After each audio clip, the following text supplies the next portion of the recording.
Graça e paz, amado. Ainda assim carregou nossas dores, o seu castigo nos traz paz, e a esperança não se esvai. A oferta pela culpa ele ofereceu para satisfazer o Criador. Ele morreu para que a sua luz em nós pudesse brilhar. O Filho do amor se entregou em nosso lugar. Esperando os irmãos chegarem.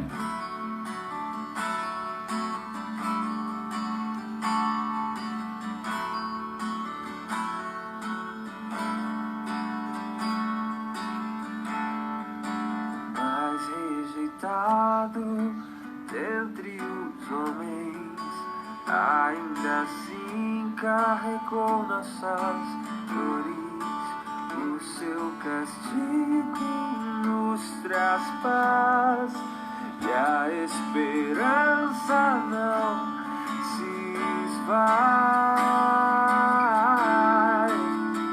A oferta pela culpa ele ofereceu para satisfazer o Criador. Ele morreu para que a sua luz em nós pudesse brilhar. O Filho do amor se entregou em nosso lugar.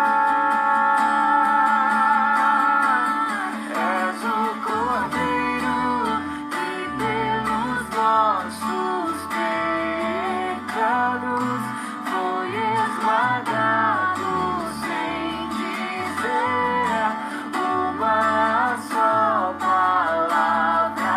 Se entregou aos cravos, derramou sua vida até a morte, provando a Projeto Sola.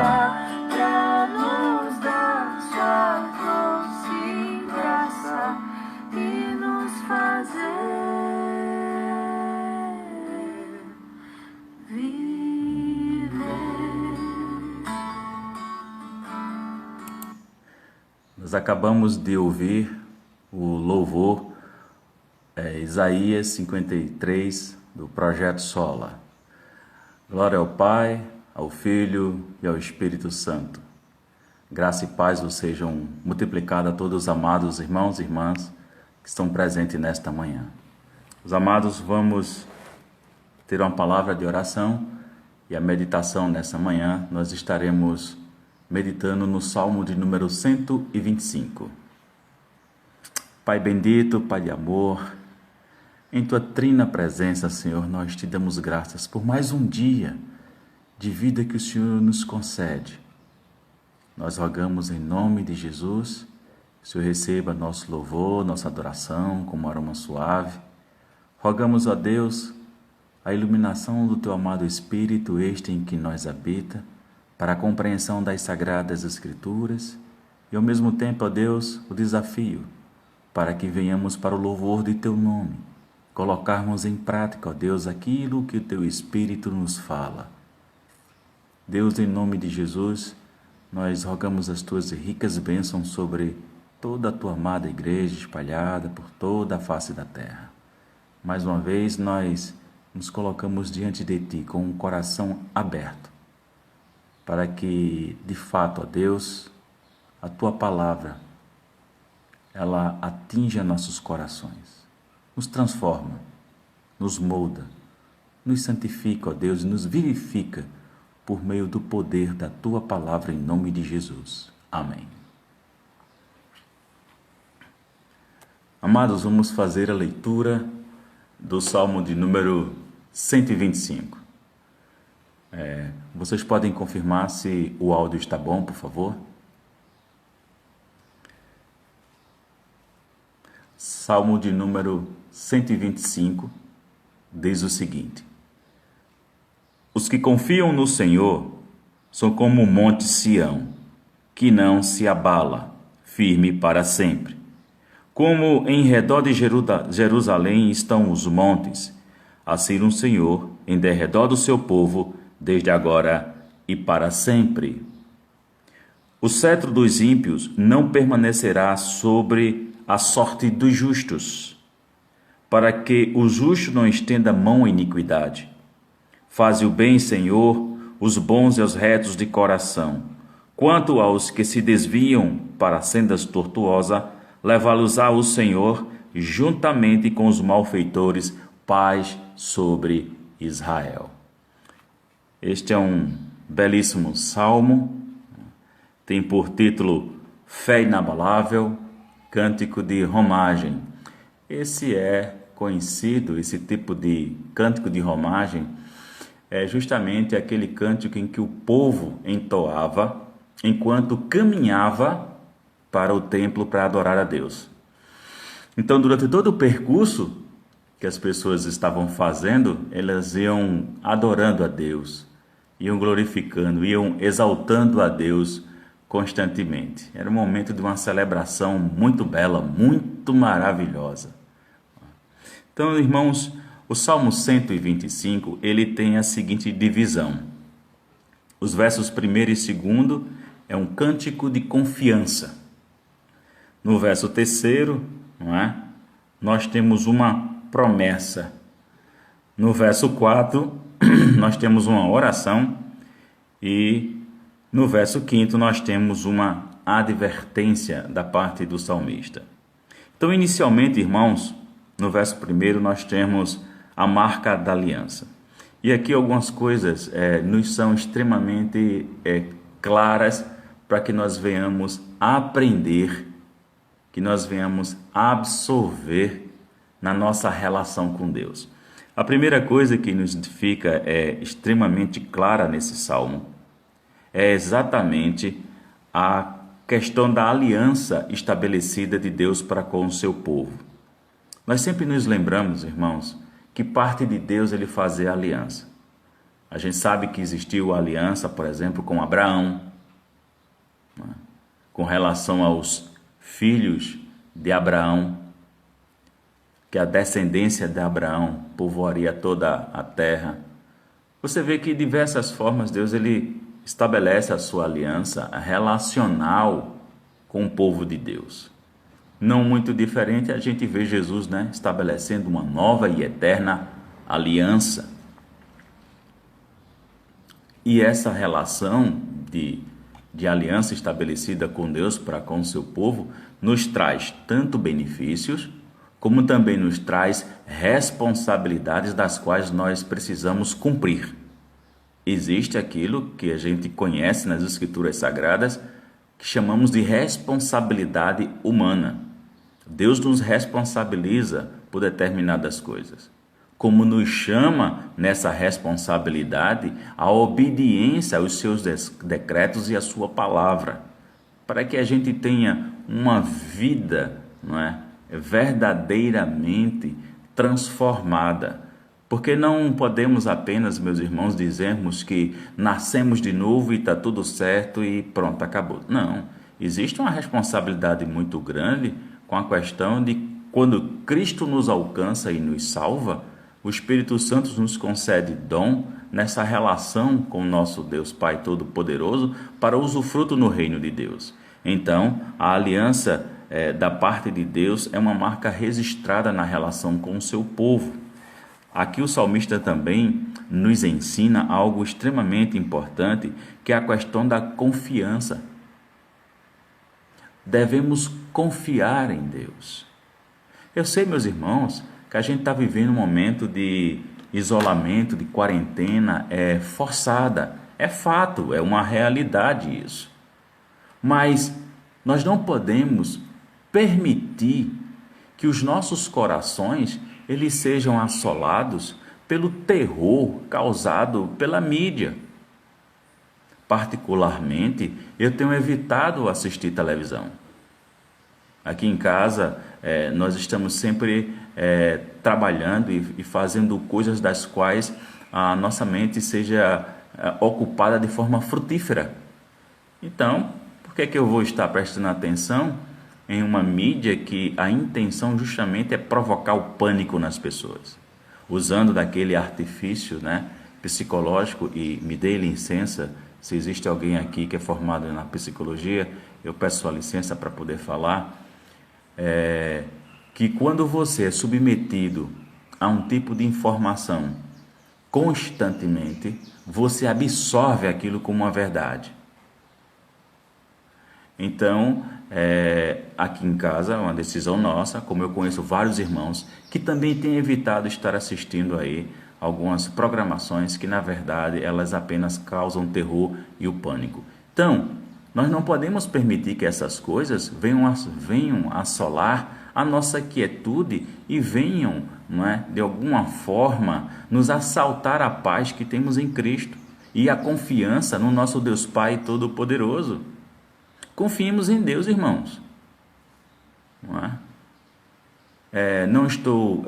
entendam, vou falar algo que não é para agredir a fé de ninguém, nem tampouco colocando alguma coisa sendo melhor ou superior. Mas, quando nós falamos, né, que nós somos calvinistas, nós estamos dizendo que nós cremos e nós confiamos na palavra de Deus. Nós não estamos falando aqui de doutrina humana. Entendam, o pilar justamente desse pensamento da exposição das Escrituras e sua sistematização é a soberania de Deus.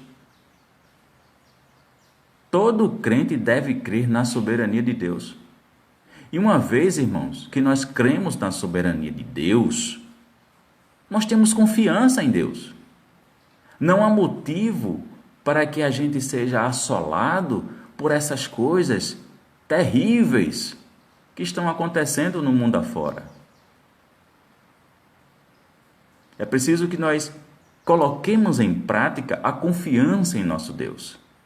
Da mesma forma, nós precisamos também demonstrar exatamente para as pessoas, como para a nossa própria família, que nós temos estabilidade e segurança. Que a nossa estabilidade e a nossa segurança está na nossa relação com Deus. Ora, Deus dá aos seus enquanto os seus os dormem? Não é verdade? Se Deus dá aos seus enquanto nós estamos dormindo, se Deus se preocupa exatamente com esse momento onde nós estamos ali repousando, recuperando as nossas forças para um próximo dia, então, meus irmãos, como não nos sentirmos estabilizados, como é que a gente não vai se sentir em relação a Deus seguros? O Salmo 125, ele tem justamente essas experiências pessoais do próprio salmista. É bom que a gente entenda que quando a gente sempre está meditando nos Salmos, nós estamos vendo ali e testificando algo que é real na vida do salmista, de cada salmista que escreveu o Salmo. Muitos deles estão exatamente falando da sua relação pessoal com Deus, de estarem experimentando Deus nessas circunstâncias, nessas situações e tendo essas convicções.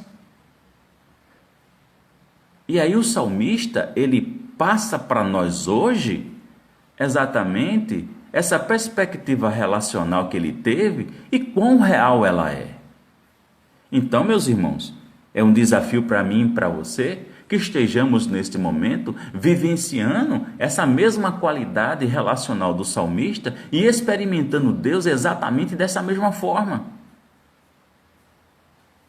O salmista, ele segue em suas orientações e a gente verifica, né, já o segundo aspecto, que é o verso 3, a vara dos cetros, né, da aliança.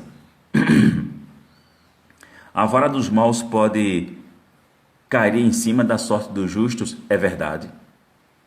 É verdade. Isso é verdade.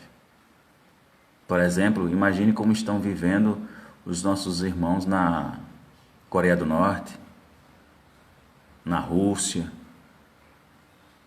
na Venezuela, na China, nos países árabes. Mas uma coisa a gente aprende aqui, irmãos, tá certo? É verdade, nós sabemos que pode acontecer exatamente isso. Agora, de forma prática, quais as lições que nós podemos aprender a respeito do verso 3? O cetro dos ímpios não permanecerá sobre a sorte dos justos, para que o justo não estenda a mão à iniquidade. Aí a gente tem alguns aprendizados aqui acerca dessa situação, né? Primeiro que a gente pode aprender é a maldade se manifestar.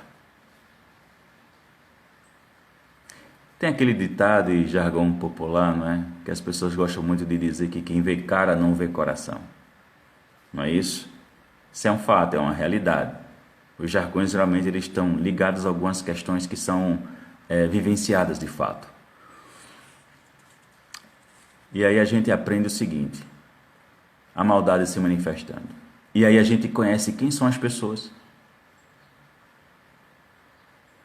Nós conhecemos quem são de fato as pessoas. É tanto que outro jargão popular que é bastante conhecido é que quer conhecer alguém, dê a ele dinheiro e poder.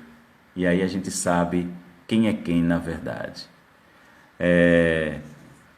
Momentos como esse, meus irmãos, que de fato alguns homens, eles demonstram de fato aquilo que existe em seus corações. Então, essa é uma das lições que nós podemos aprender quando o cetro dos injustos, né, estão sobre os justos.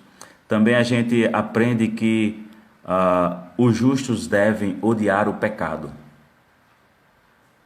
Porque quando nós estamos vendo, irmãos, a injustiça acontecendo, e principalmente quando ela acontece conosco, quando nós somos injustiçados, então a gente precisa aprender a odiar exatamente aquilo que está sendo feito conosco, como odiar exatamente essa prática pecaminosa quando ela é realizada com outros e nós somos testemunhas disso.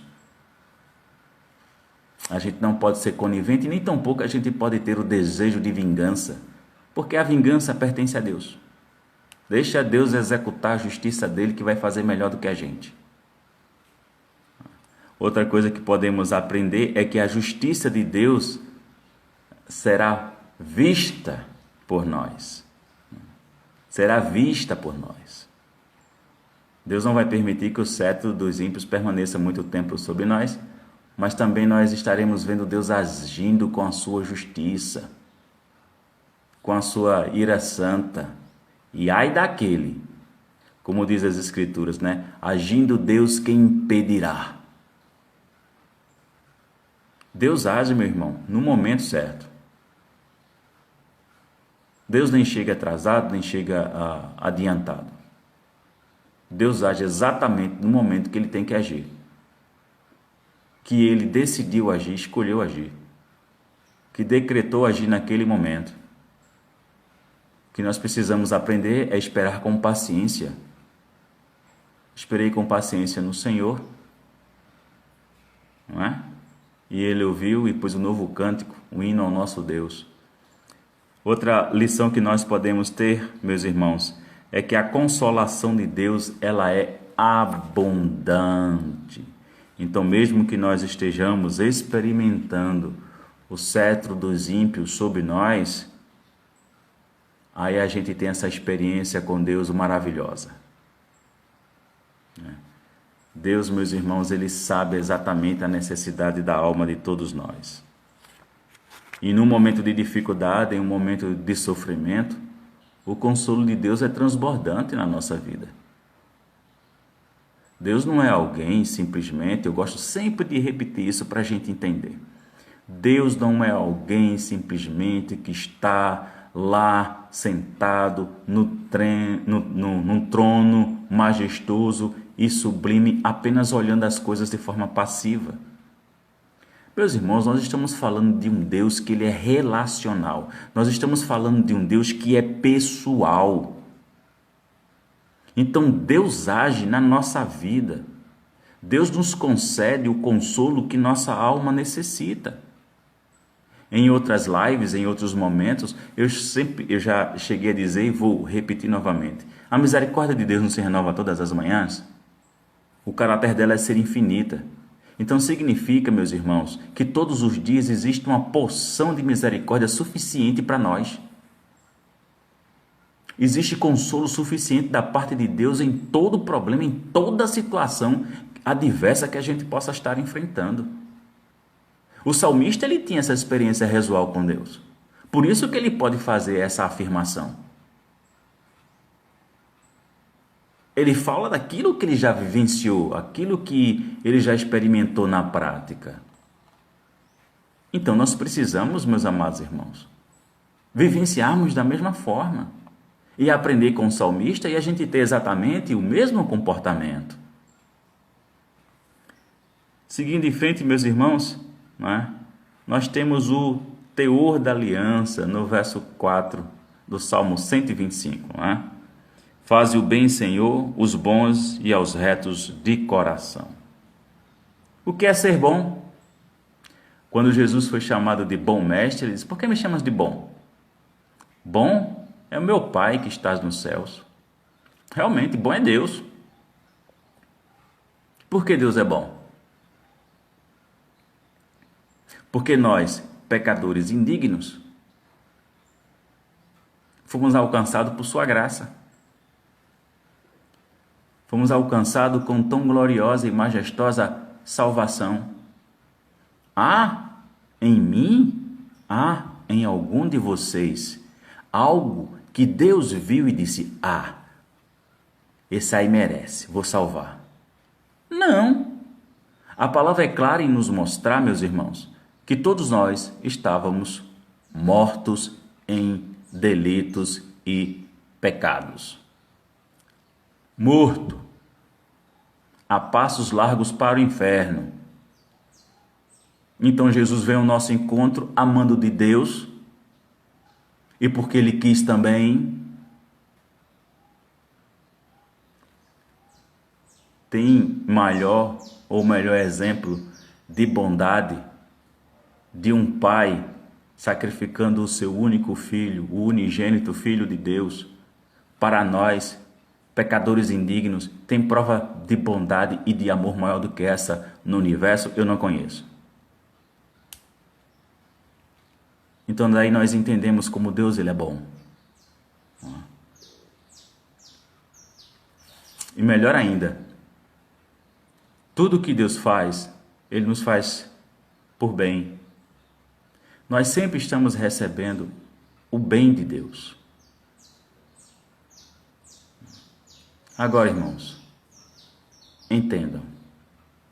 Quando existe o sofrimento na nossa vida por causa do pecado, a culpa é nossa.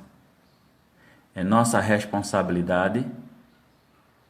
E a gente vai ter que assumir as consequências, sabe por quê? Porque além de ser bom e além de nos fazer o bem, Deus é justo. Então nós vamos ter que assumir com as consequências das coisas que nós fizemos e que nós desagradamos a Ele. Então é preciso que a gente vigie, não é? Vigie e saber se portar de maneira adequada nessa relação com Deus. O último aspecto, irmãos, a gente chega no verso 5, do Salmo 125, a justiça e a paz de Deus. Irmãos, é dito o seguinte: quanto aos que se desviam para as sendas tortuosas, leva-los ao Senhor, justamente com os malfeitores, paz sobre Israel. Então a justiça e a paz de Deus será conosco. A política que existe, meus irmãos, no nosso sistema de sociedade, que a gente muitas vezes critica, existem mais críticas do que se falar de forma positiva. A política torta, que a gente vê, fazem seus caminhos tortos. Porque o caminho de Deus, ele é reto, é justo. nos ensina a estarmos cuidando, né, dos pobres, dos oprimidos. Deus, ele não olha a questão de classes sociais. Porque quando Deus olha para os homens, ele olha para a alma de cada um. Então não importa ter muito ou ter pouco dinheiro. Para Deus isso não é relevante. Deus olha para a necessidade da nossa alma, irmãos. É para onde Deus olha. Então, a gente sabe que existe a responsabilidade que é colocada em todos aqueles que estão governando, e o nosso ensinamento a respeito disso é que nós oremos, é que nós intercedemos para que a gente possa viver dias de paz. Então é isso que nós precisamos aprender a fazer em relação a estes homens. É estarmos orando para que haja paz, para que possamos viver em paz. Um outro aspecto que podemos aprender acerca da justiça e a paz de Deus é que a condenação de Deus, irmãos, ela é esmagadora. Como eu já disse anteriormente, né, agindo Deus, quem impedirá? E quem pode livrar da mão do Senhor? Quando Deus executar a justiça, quem é que pode? Eu não sei, eu não faço a menor ideia daquilo que cada um de vocês está vivenciando ou está reivindicando da parte de Deus. Mas o que eu sei, meus irmãos, é que quando Deus agir com a sua justiça, ninguém vai poder escapulir. Ninguém vai poder se livrar. Então eu não sei o que você está colocando diante de Deus em oração. Não sei o que você roga, o que você pede para que Deus faça. Mas uma coisa eu sei. Quando Ele agir, Ele vai fazer bem feito, viu? Porque Deus não faz meia sola, nem faz mais ou menos, não. E quando Ele atua exercendo a justiça dEle para com seus filhos, a ação é esmagadora. Disso pode ter certeza. Tá? Outra coisa que nós podemos aprender é que na ação de Deus, não é? Ele vai desmascarar. Deus vai desmascarar justamente os falsos. Aqueles que usam o cetro do poder para afligir o povo. Deus vai desmascarar, meus irmãos. A carapuça cai. E aí a gente vai ver quem é quem. Não é? E aí tem um detalhe. É muita gente, de fato, a passos largos indo para o inferno, viu?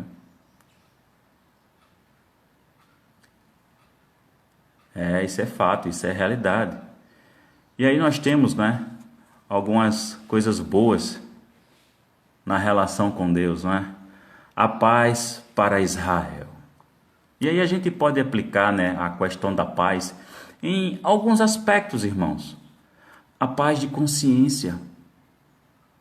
Tem coisa melhor do que nós estarmos com nossa consciência tranquila? Tem coisa melhor do que nós colocarmos a cabeça no travesseiro, conscientes da paz de Cristo que transcende todo entendimento, é transbordante em nossa vida? Tem coisa melhor na paz, não é? Na amizade com Deus? Que coisa boa, não é? Se nós nos alegramos, se nós nos felicitamos quando nós estamos com nossos amigos aqui na terra, neste plano, não é? Se a gente tem aquela felicidade, nós amamos nossos amigos. O sentimento que existe é de amor mesmo, não é? Quer seja um amigo homem, um amigo mulher, o sentimento é um amor que nós temos. É amor mesmo que a gente sente. E a gente gosta de estar na presença com essa pessoa, de conversar, brincar, rir. Às vezes a gente briga, mas faz as pazes, se estabelece novamente a unidade, porque a gente não gosta de ficar brigado com quem a gente ama.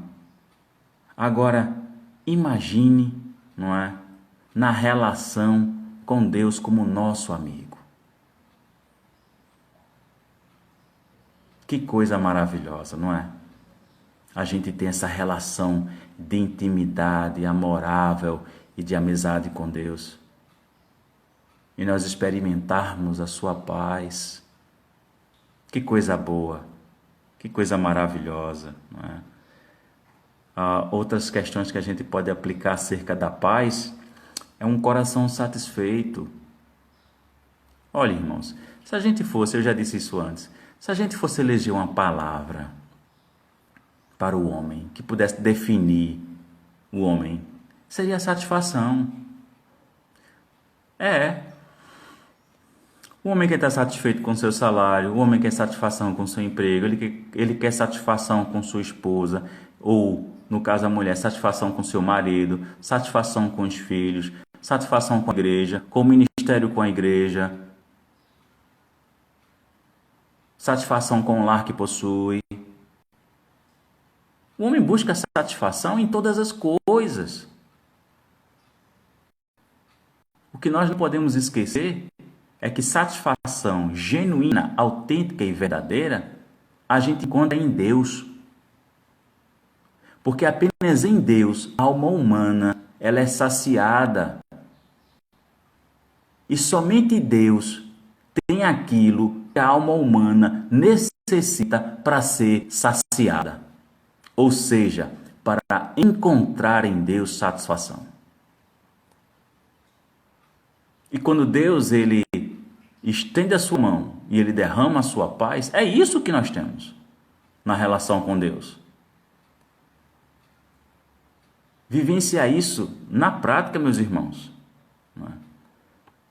E aí nós temos algo também que é extremamente maravilhoso quando a gente medita acerca da bênção de Deus, da paz sobre Israel, é a certeza da posse da glória eterna.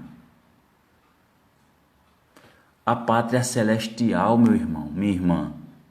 Olhe, eu já disse isso antes, eu vou repetir. Deus não nos prometeu uma caminhada tranquila.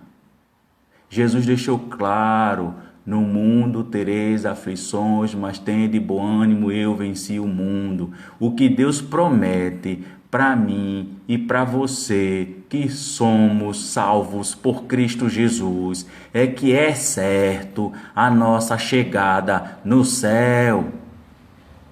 A promessa de Deus é certo que eu e que você um dia iremos adentrar na pátria celestial e gozar da presença eterna de Deus. É isso o que Deus promete. E é nisso que está fincada a nossa esperança, a certeza que essa promessa ela será cumprida e ela será realizada na minha, na sua e na nossa vida. Tenhamos essa certeza e essa convicção em nossos corações, e isso basta, isso é suficiente para nós. Então, meus amados irmãos, que Deus nos aplique essa palavra a nosso coração e que Deus nos desafie exatamente a viver a experiência do salmista que escreve esse salmo. Que tenhamos essa mesma intimidade, essa mesma profundidade relacional com o nosso Deus, para nós experimentarmos cada vez mais desse Deus Todo-Poderoso. É um desafio, sim, mas é um desafio diário na nossa vida, porque muitas coisas nos enchem os olhos, sabe? Nos enchem os olhos mesmo, nos desviando a atenção. Mas a gente segue firme na relação com Deus. E nesse momento de pandemia, irmãos, as pessoas precisam olhar para nós e ver em nós o Cristo que professamos. E esta certeza, as pessoas precisam olhar para nós, esses que estão desesperados, esses que estão se levando pelo terror causado da mídia, precisam olhar para mim, precisam olhar para você e ver Cristo. ver a paz de Cristo, ver a tranquilidade em nossa vida e perceber que nós não estamos desesperados. E essas pessoas precisam olhar para nós, elas vão perguntar: por que vocês não estão desesperados? E a gente vai dizer: é porque Cristo reina em mim.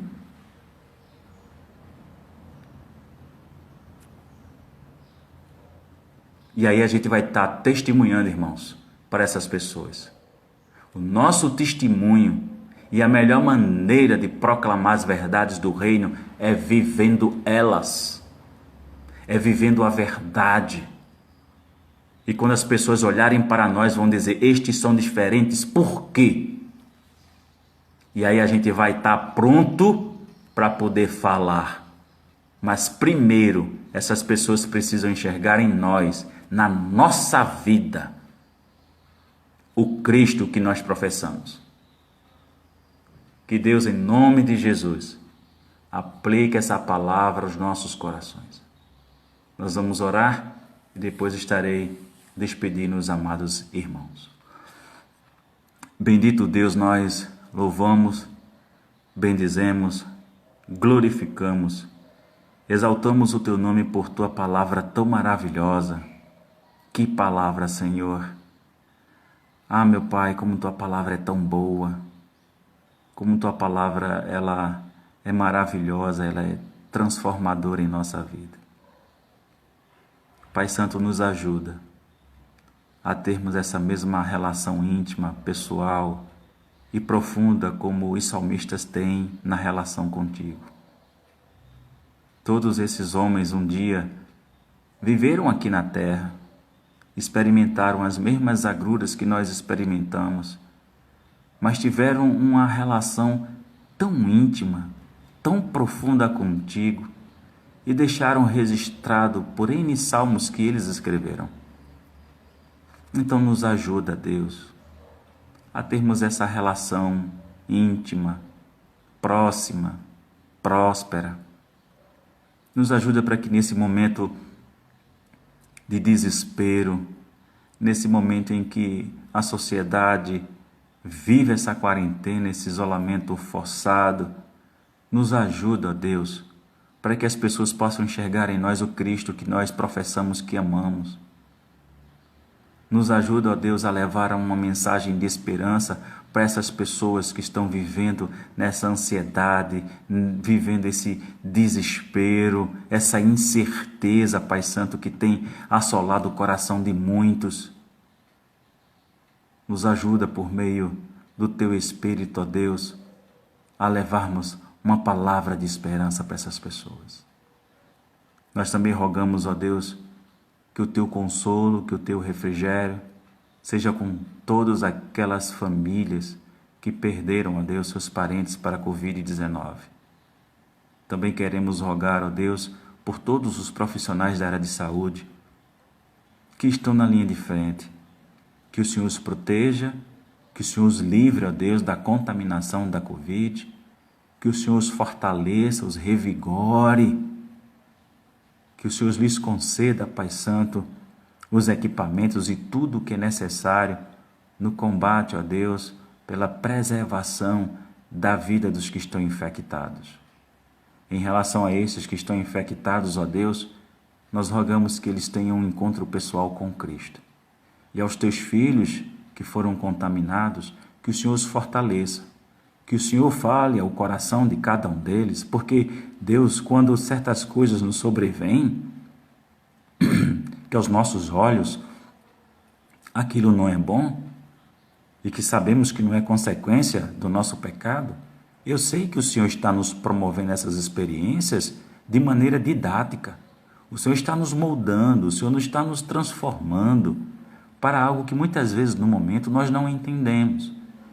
Então o que nós te pedimos, ó Deus, é que o Senhor seja misericordioso e conceda a estes amados irmãos força para vencer e superar este momento.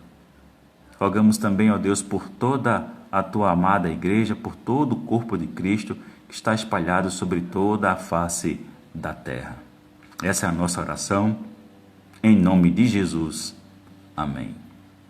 Meus amados, que a boa mão do Senhor se estenda sobre todos vocês.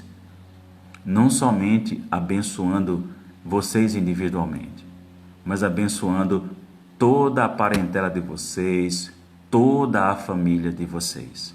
Que haja paz, graça e misericórdia de maneira abundante em vossas famílias. Irmãos, nós vamos dar alguns avisos breves e rápidos, não é? Nós rogamos aos irmãos da nossa igreja que, por favor, meus queridos, não deixem de estar compartilhando com a Cesta do Amor. Para aqueles que não nos conhecem, eu sou o pastor Luiz Carlos, pastor da 2ª Igreja Presbiteriana de Rio Doce, Olinda, Pernambuco. E na nossa igreja, nós temos como atividade, sempre no primeiro domingo de cada mês, quando celebramos a Ceia do Senhor, nós também celebramos a Cesta do Amor. Então, os amados irmãos, eles levam alimentos e entregam no momento do ofertório para que nós venhamos a formar as cestas básicas para suprirmos a necessidade de alguns irmãos que estão desempregados e, neste exato momento, alguns irmãos são autônomos, não estão trabalhando, mesmo que estejam recebendo o auxílio do governo de R$600. Irmãos, para quem é casado, tem 2 filhos e ainda paga aluguel, R$600 ajuda. Não resolve tudo, mas ajuda, isso é verdade. Então a nossa igreja tem essa preocupação e nós rogamos aos irmãos que, por favor, entreguem na casa do diácono Aloísio. Também, meus irmãos, não esqueçam de estar entregando ao nosso diácono Aloísio a sua oferta financeira, ok? E estejam entregando também o seu dízimo. Agora, se você está na posição de risco, não saia de casa. Ligue para algum dos diáconos, ligue para algum dos auxiliares da diaconia. Você tem um boletim em casa, tem um telefone de todos eles. Você pode ligar diretamente, falar com eles e solicitar que eles irem até a sua casa e receber a sua oferta da Cesta do Amor, a sua oferta financeira, o seu dízimo, ok? Quem pode ir na casa de Aloísio, tudo bem, não tem problema. Aloísio disse que você pode colocar lá na caixinha do correio, não precisa nem chamá-lo, Você bota lá na caixinha do correio o seu dízimo, sua oferta. Agora, quando se trata do alimento, então você vai precisar chamá-lo para entregar a ele pessoalmente. Nós também estamos disponibilizando, meus irmãos, 2 contas de 2 irmãos para que, se você prefere fazer a transferência, da sua oferta, do seu dízimo, por meio de aplicativo, do seu banco, então você fala comigo no direct aqui e a gente pode fornecer, como você pode falar também por meio do meu WhatsApp. Pode falar comigo diretamente, eu repasso para você e lá consta toda a orientação direitinho como você deve proceder. Rogamos também, meus irmãos, a ajuda de um trabalho que nós estamos começando a desenvolver na nossa igreja. Os diáconos me procuraram preocupados exatamente com as pessoas, ok, que estão nas ruas. As pessoas que vivem nas ruas, nesse momento de pandemia, meus irmãos, que condição de higiene essas pessoas têm? E como sobreviver com tudo fechado, com tudo parado? Então os irmãos estão se mobilizando e já executaram pela 2ª vez a atividade justamente de levar um alimento à noite nas ruas de Olinda, nas ruas de Recife, em algumas praças. Os irmãos fizeram aí um cachorro quente, um suco e tal, e saíram na noite, na madrugada, para abençoar essas pessoas nessa situação de risco. Então estejamos orando por eles, para os nossos diáconos e nossos auxiliares da diaconia, e estejamos também contribuindo, que isso é importante. O mínimo que eles estão fazendo, que tem condições, que a nossa igreja tem as suas dificuldades e a gente entende, Nós somos uma igreja pequena, mas não deixamos de tentar fazer alguma coisa. A gente não arruma uma desculpa para não fazer. Existem os irmãos que se sentiram movidos pelo Espírito Santo de Deus a fazer essa ação. E nós contamos, irmãos, também com a ajuda de vocês. ok? Qualquer coisa, fale conosco pelo direct ou pelo nosso WhatsApp, e aí a gente conversa, a gente fala e a gente procura ajudar sempre da melhor maneira possível. Deus os abençoe, tenham um dia repleto da paz de Cristo e até domingo, 10 horas da manhã, estaremos iniciando nossa escola bíblica com uma reflexão da palavra de Deus, depois com o estudo da carta de Paulo aos Coríntios, a primeira carta, e à noite, no domingo, nós estaremos nos encontrando às 19 horas. Na quarta-feira, nós nos encontraremos também às 20 horas, trazendo a continuidade da exposição da carta de Paulo aos Coríntios, que nós já estamos chegando no fim. Domingo nós estaremos encerrando o capítulo 14, e aí restará 2 capítulos para a gente encerrar essa carta. E Deus os abençoe. Como diz um pastor amigo meu e foi professor de seminário, só coisa boa na sua vida.